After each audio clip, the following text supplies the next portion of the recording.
U.S. Representative Maxine Waters, D. Los Angeles, is pictured June 1, 2016. File photo. A month away from her 80th birthday, having spent half her life in political office, Maxine Waters is hitting new heights of popularity and unpopularity. Waters' popularity among most Democrats is plain to see in the June primary results in her Los Angeles area congressional district, where 72.3% of voters chose her over 3 Republicans and a Green Party member. It marked the most support for any candidate with at least that many opponents in a California race for the House of Representatives this year. Her unpopularity among most Republicans is just as clear.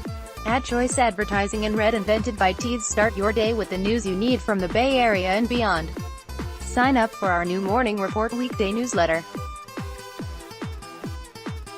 In a campaign fundraising email this week, a GOP congressional candidate told supporters they should send donations if you don't want to hand control of Congress and our country over to radicals like Maxine Waters. The message is particularly telling because it didn't come from Waters' opponent in the 43rd district. Instead, it came from Rep. Maxine Waters, a Republican from Irvine who is running for re-election in the 45th district. Waters has zero need to mention Waters at all. In the 2018 election season, Maxine Waters is the leading lightning rod west of 1600 Pennsylvania Avenue. Her name can rouse Democrats, some of whom are thrilled by her take-no-prisoners statements about the Trump administration. Her name also can rouse Republicans, largely for the same reason, as they strive to turn Waters into the living, breathing symbol of what they consider liberal extremism. Lightning struck in late June when Waters said at an LA rally that people should push back if they see a Trump cabinet member in a restaurant, in a department store, at a gasoline station, and tell them they're not welcome anymore, anywhere. After that, the question, fraught with worry for both sides, became whether Waters' high profile is helping fellow Democrats or helping Republicans. The answer to that question is yes, said Larry Levine, a longtime Democratic political consultant in the LA area. Levine was only half joking. Over the past 3 weeks, Waters' name has become political currency, Republican candidates invoking Waters' name as a scare tactic. Orange County's Waters starts her fundraising message with the reference to Waters, and only later mentions radicals like Elizabeth Warren and Bernie Sanders. Antonio Sabato Jr., an actor challenging Rep. Julia Brownlee, D. Westlake Village, told CNN that Waters is the hustler of hate and should be behind bars. Sabato is one of the people who say Waters' exhortation to push back was a call to violence, though that doesn't comport with what Waters actually said. President Trump trying to paint Waters as the face of the Democratic Party, giving Waters top billing over longtime Republican punching bag Rep. Nancy Pelosi, D. San Francisco. John Phillips, a Southern California news group columnist and CNN commentator, writing that Waters could be the Democratic Party's presidential nominee in 2020, even though the idea has not been proposed. Waters laughed when she was told about the column in a phone interview Friday, saying she is absolutely not running for president, but it's very generous of the columnist to think of it. Neither, Waters said, does she have any plan to retire after she turns 80 on August 15, I have work to do, Waters said. The ranking Democrat on the powerful House Financial Services Committee, Waters is in line to become chairwoman if Democrats win control of the House in the November 6 elections. She would be the first woman or African American to run the committee that oversees the banking, insurance and housing industries. The panel also could play a stepped-up role in probing the financial lives of Trump and administration officials. In the meantime, Waters said, her policy priorities include protecting the Affordable Care Act's coverage for people with pre-existing conditions, women's issues, including equal pay, and sexual harassment. I'm very involved in public policy, Waters said. But the politics get the attention. As Waters sees it, her prominence in the so-called resistance movement against the Trump presidency is a natural, honorable step in a career that includes 27 years in the U.S. House and 14 years before that, in the California Assembly, where she first made her mark pushing for divestment of state funds from companies that did business with apartheid South Africa. To others, Waters oversteps the bounds of political civility, beginning with her refusal to attend Trump's inauguration or first State of the Union address. Those criticisms haven't only come from Republicans. Pelosi said Waters' call to confront administration officials in public over Trump's zero-tolerance border policy was unacceptable.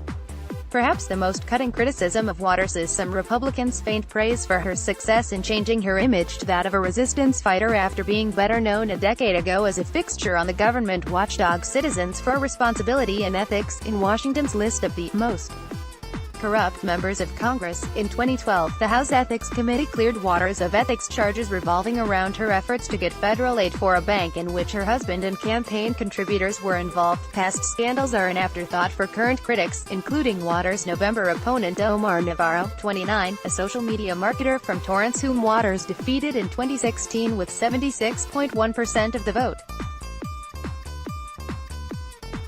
The district includes parts of LA, Torrance, Carson, Gardena, Hawthorne, Inglewood, Lawndale and Lomita. Navarro accuses Waters of advocating violence and said she is obviously campaigning for president. Omar Navarro, right, a Republican running against Rep. Maxine Waters, de Los Angeles, is joined on stage by former Maricopa County, Arizona Sheriff Joe Arpaio at a campaign fundraiser at Trump National Golf Club in Rancho Palos Verde on October 18, 2017. Photo by Stephen Carr, SCNG. She's not a bad lady in person, Navarro said. But when she goes on TV, when she speaks to a crowd, she turns into a different person, a person who is divisive. Jack Pandel, a spokesman for the National Republican Congressional Committee, said Waters is a good target for Republicans this year because she routinely makes dangerous or irresponsible statements. But Democrats, some of whom note Republicans widely support the single most divisive figure in modern American politics, say the reason Trump is singling out Waters for insults isn't because of what she's said but rather, because of who she is. She meets all the criteria for a Trump foil: A, she's a woman, and B, she's black, said Levine, the veteran campaign consultant. Waters, who holds no Democratic leadership position in the House, is not the face of the party, Levine said, but Trump wishes she was. That's politics, said Waters, who thinks GOP leaders are trying to scare Republican voters by making an African-American woman who is very progressive, very outspoken on issues, seem to be a Democratic Party leader. Political scientists downplay Waters' likely effect on this fall's national race for control of the House, in which Democrats need to pick up at least 23 seats to take a majority. Jack Pitney, professor of politics at Claremont McKenna College, said Waters isn't as well known as political junkies might think. If you know who Maxine Waters is, you are probably a high-information voter who had already decided which party to support, Pitney said. Jeffrey Hernandez, a political science professor at East Los Angeles College, said Trump's focus on Waters might rouse his white nationalist base, but not the electorate broadly. Waters' combativeness could help Democrats if her voice is part of a chorus that also includes less strident voices, and whose message is clearly linked to the concerns of working families. Hernandez said, without that, the Democrats risk appearing divided, which, ironically, may turn off independent voters. Cal State Northridge political science professor Larry Becker said Waters and her critics might not sway voters directly, but could motivate donors. This is the kind of thing campaigns use to raise money, Becker said. Democrats say, look how awful Trump is treating Maxine Waters. Republicans say, don't let Maxine Waters have more power, she's a symbol, Becker added.